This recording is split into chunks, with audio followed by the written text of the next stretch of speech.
What do you think of quants? Jim Simon's Medallion Fund has done 39% net of fees for 3 decades, which proves that it works. They were very, very smart. Yes, they got very rich. Very, very smart. And very smart and very rich, yeah. And very high grade, by the way. Yeah. Jim Simons. I came across this video from Quant program about Markov process. According to them, they believe that Markov process is one of the techniques in which Jim Simon is using to be a successful algorithmic trader.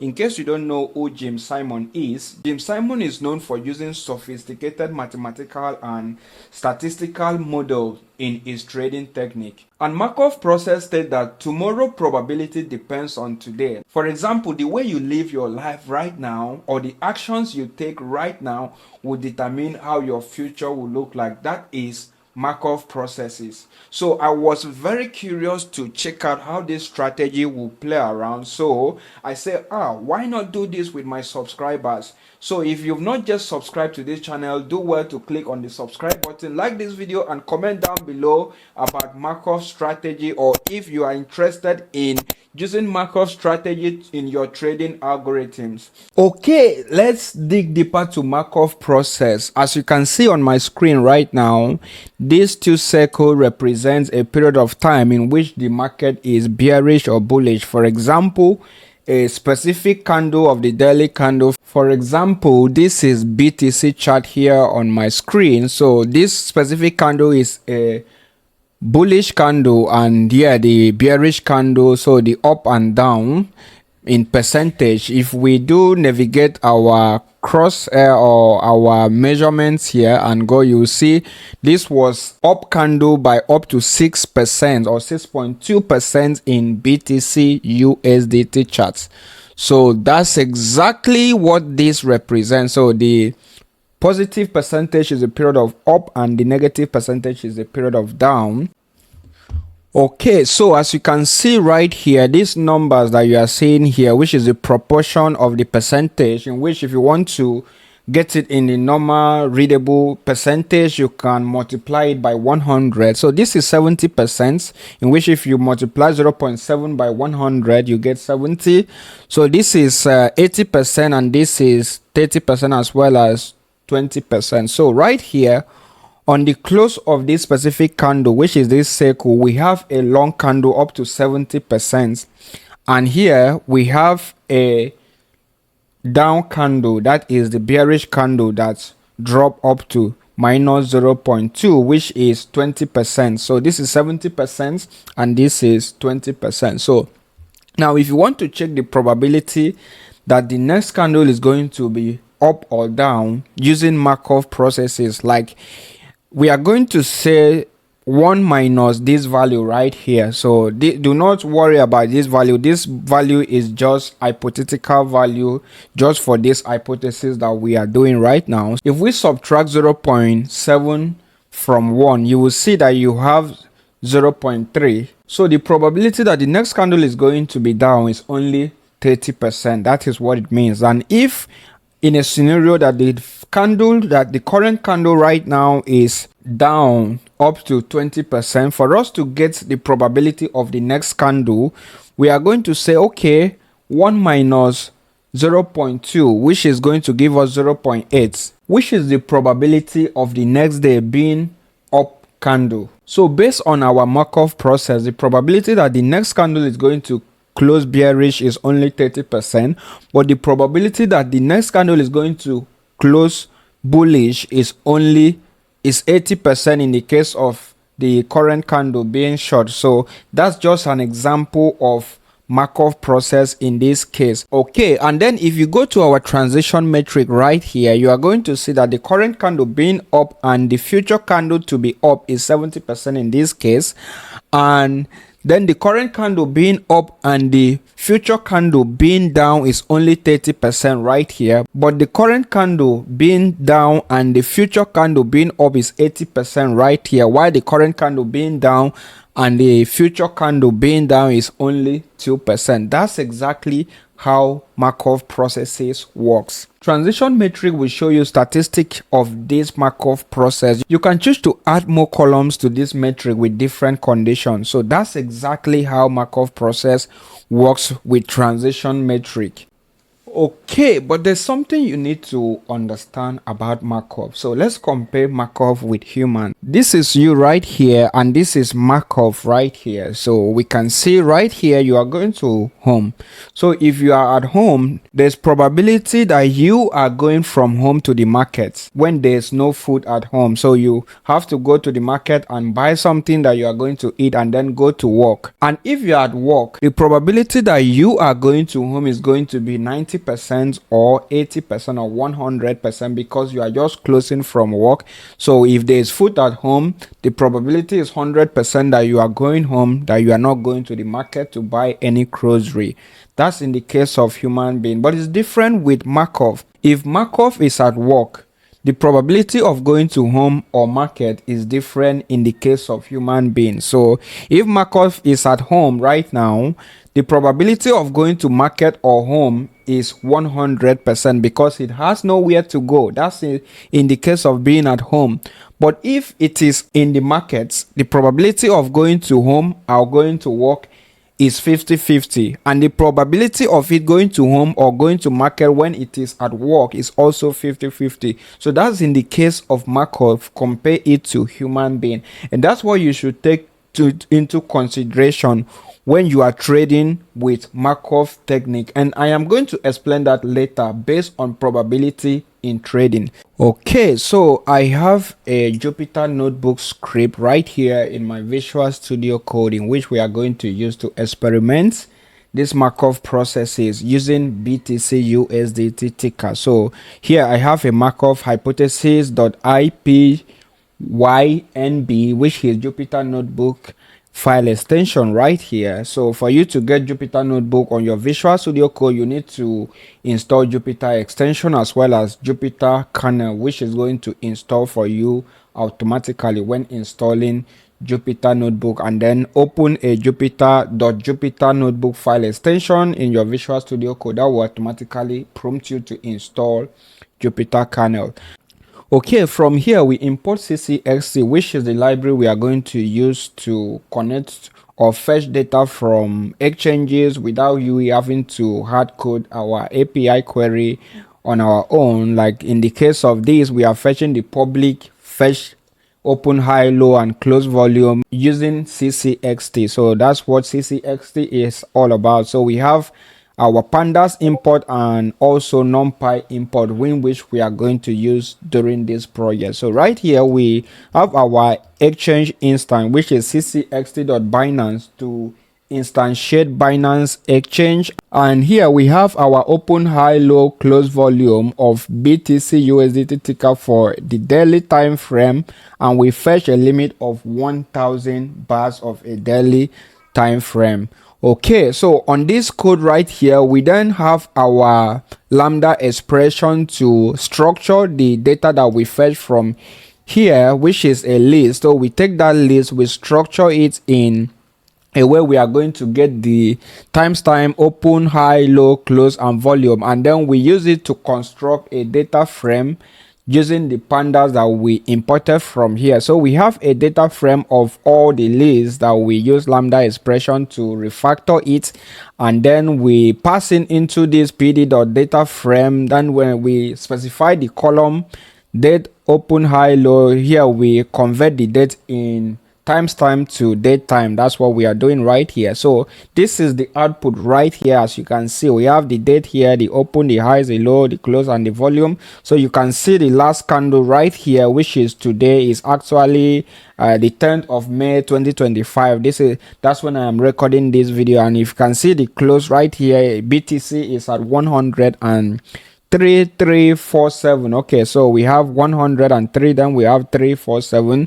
That's the price of BTC right here, and if you go here, you can see that's the price of BTC at the moment. So this is the current candle that is actually showing right here. This is how it is right here. So after we've gotten the data frame structure of all the candles, 1000 candles, what we are going to do is that we are going to calculate the daily percent return for each of the open and close of the candle. So what we are doing right here is that we take the close column and we calculate the percentage change by calling the pandas method of PCT underscore change. So when we call this, is calculate the percentage change from the previous close and the current close. So we get the percentage change, in which if you go to our chart and then you scroll from here, for example, this is the open and this is the current close, you see it's 0.3% change.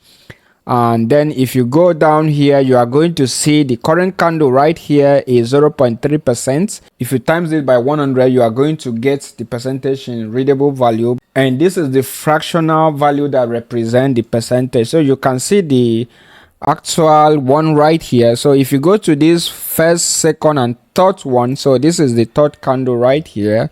I'm going to check how many percentage is up. So this is up 6% or 6.2%, approximately 6.3. And if you go 1, 2, 3, you can see here 0.6. This is 6%. So this is 6%, is up 6%.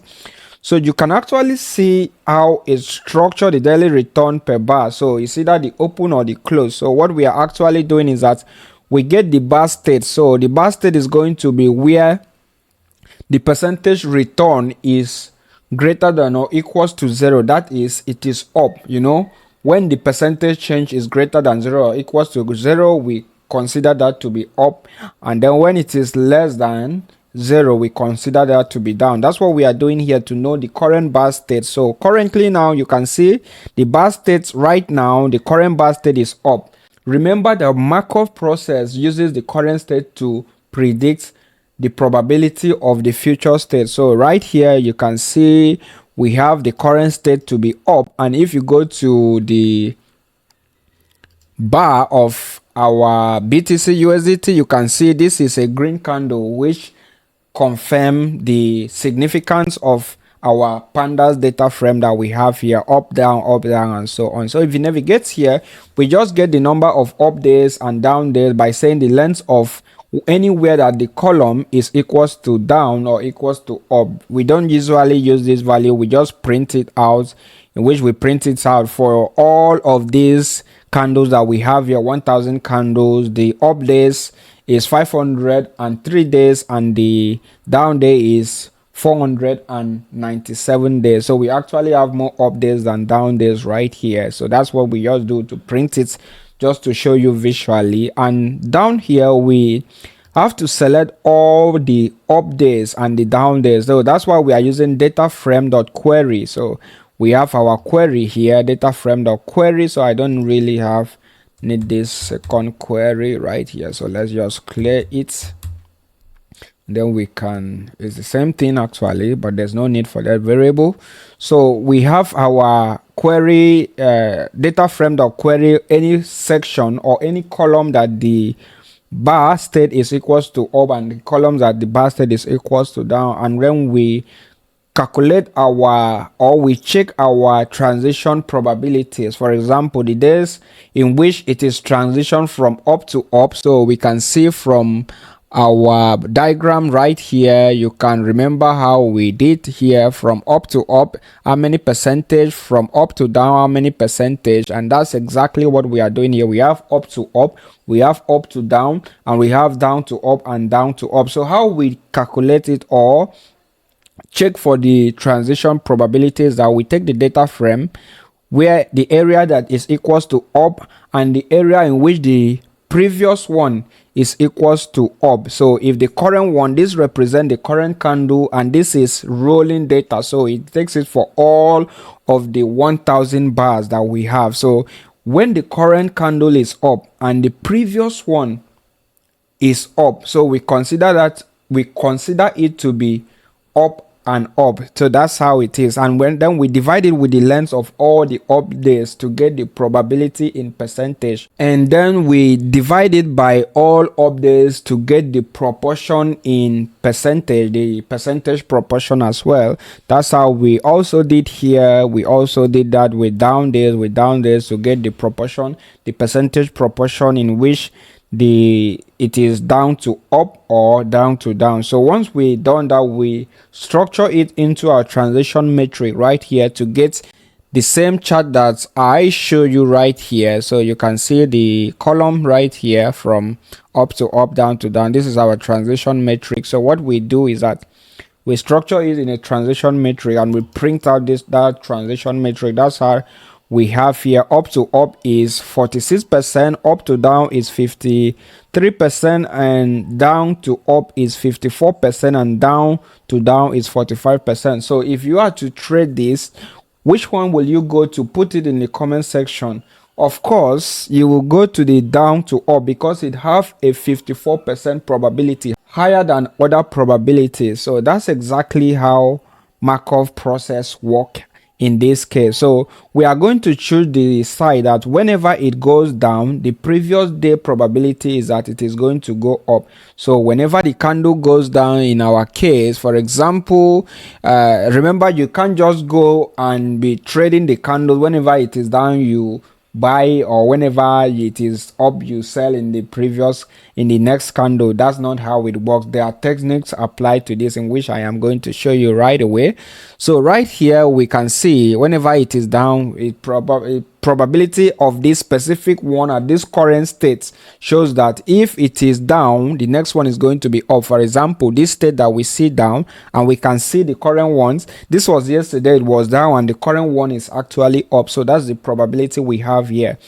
So I am going to take this value right here, which is the transition metric that we have right here, and navigate to my TradingView right here. I also have a script here in TradingView in which we backtest this probability. So what we do is that we create a strategy in our TradingView Pine script, and then we get this step to define the up and down state. So if the current close is higher than the previous close, we consider that as up, else we consider that as down. That is the current state that we are. For example, if you can see, this is higher than the current close, so the current close right here is higher than the previous close, so we consider that as up state. So now you can see this up to up is what we got from our metric, from our transition metric. You can see up to up 46%, down to up is 54%. So you can see here down to up is 54%. So we just transition the number from our Jupyter Notebook environments and then navigate to our backtesting environments on Pine script. And then what we are going to do is that we navigate to go long and then go short. So the go long says that once the previous state, or if the previous state was down and the probability of the current state, which is down to up, is up to 50%, we are going to go long. Or if the previous state was up and the probability from up to down is up to 50%, we are going to short the market. So that's exactly what it means. And this is where we execute the trade. If you notice our execution, you are going to see that we actually revise the signal, because probability is probability, and our probability might not really go the way we want. So what if we revise the probability? If the probability is true, we revise it to false, a revised signal. That's what we actually doing here. So this is my own case of testing and also experimenting with this Markov strategy. So we are actually trading against Markov strategy in this case. So if Markov strategy probability says that the next candle is going to be up, what we are going to do is that we are going to trade against the probability of our Markov by shorting it. And if it says it's going to be down, we are going to trade against our Markov strategy by longing it. That's how we are going to do it right now. So that's why you see go long, we actually enter a short position, and go short, we actually enter a long position, and then exit long, we exit our short position. So when Markov tell us to exit our long position, we exit our short position that we entered, and when it asks us to exit our short position, we exit our long position. So we actually revise the trading signal of our Markov strategy, and this is BTC USDT in daily time frame. Okay, so I'm going to add it to the chart right here, and then go to settings, and then change the initial capital to 1000 USDT, and then change the order size to USDT rather than contract, and we want to trade maybe 200 USDT. order size and then click on OK. So you just have to have it to load, and if you go to strategy tester, you are going to see the result right here. So we made, throughout the period of 1000 days, we actually made 76%, which is very amazing. So you can see how this strategy play around. Very great. So you can see the maximum drawdown is 16% from our 76% profits that we actually gain, and the total trade was 1,340 trades. And if you divide this by 1,000, which is the overall days that we are trading, or the candlestick that you are trading, you are going to see that we have more than one trade every single day in average. So that's exactly how you see, and we can see our profitable trade was 58%, which is, well, actually good. So if you go to the performance, and you can see right here, we are actually running on profit of 0.4 USDT right here. So this was the buy right here, and it's currently running in profit. So if you go to the trade analysis, you are going to see all the trades, performance, total trades, as well as the total open trades. So this is incredible when it comes to this strategy. So I've tested out this strategy.